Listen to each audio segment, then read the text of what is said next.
Okay.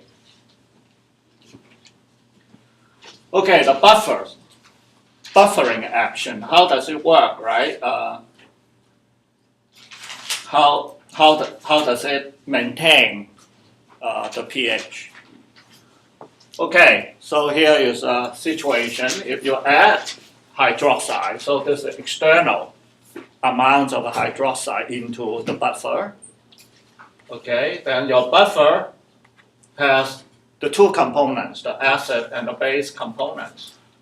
So when you have external base come in, then the buffer acid will counter.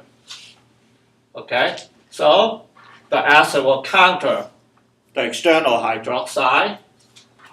After that, it generates A minus, right, from the reaction. Then you're going to add this quantity into the buffer. So now, what is the pH, the new pH? Well, this is a buffer equation for convenience. So the same situation here, but now the A minus is plus the concentration of that because this is generated from the counteraction. Okay? And then the acid is reduced because of the counteraction consumed, okay, for that purpose. So you do the math and then recalculate the pH, then you will, because the log scale base 10, and therefore mathematically the pH change only very slightly, and therefore is maintained. Okay. Then what about you add external acid? You can do this exercise at home, you know, hypotheticalize it. If you add a certain amount of hydroxide into pure water and calculate the pH versus when you add this into your buffer and calculate the pH, then you realize the difference is tremendous. Okay? Things like if the hydroxide add into neutral water, then the pH is going to change several units higher, right?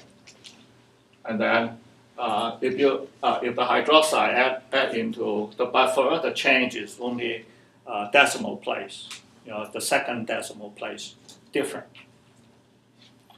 Same here, you know, if you add as external acid, then the base of the buffer will counter, okay, and generate the acid components like that. So now this is flip, okay, this becomes minus and this becomes a plus, X quantity. So this is point, you know, because log scale. Okay, so additional homework.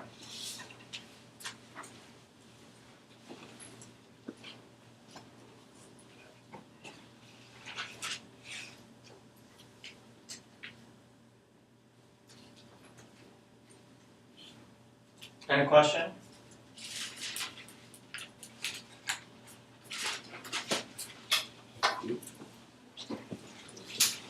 Okay.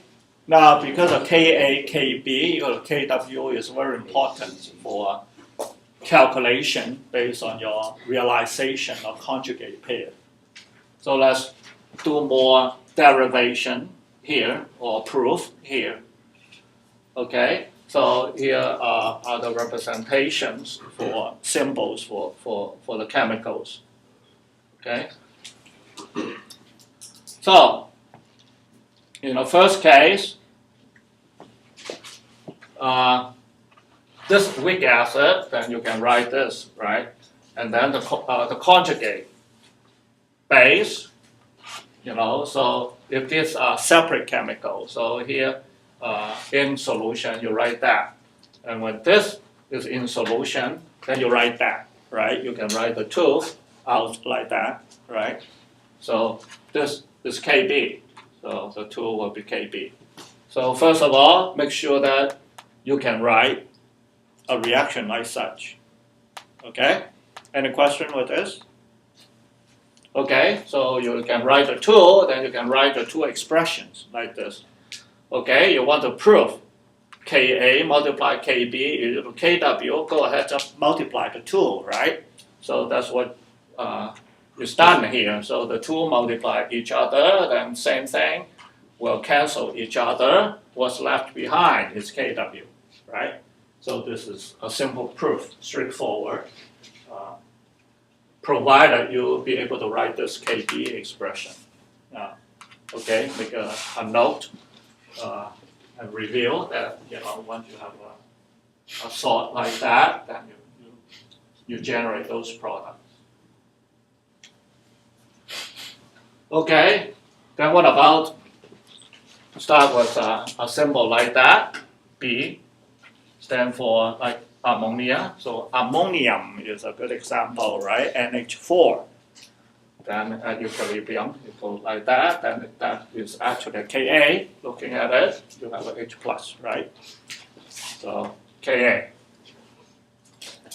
Then if the B mixed with that, be sure you be able to write this out. Then because seeing that as your product, and that's why it's a Kb. So you will end up with that. So combine the two, common N ions, common B. Then you multiply the two, cancellation once again. So this is your proof. Okay, let's start with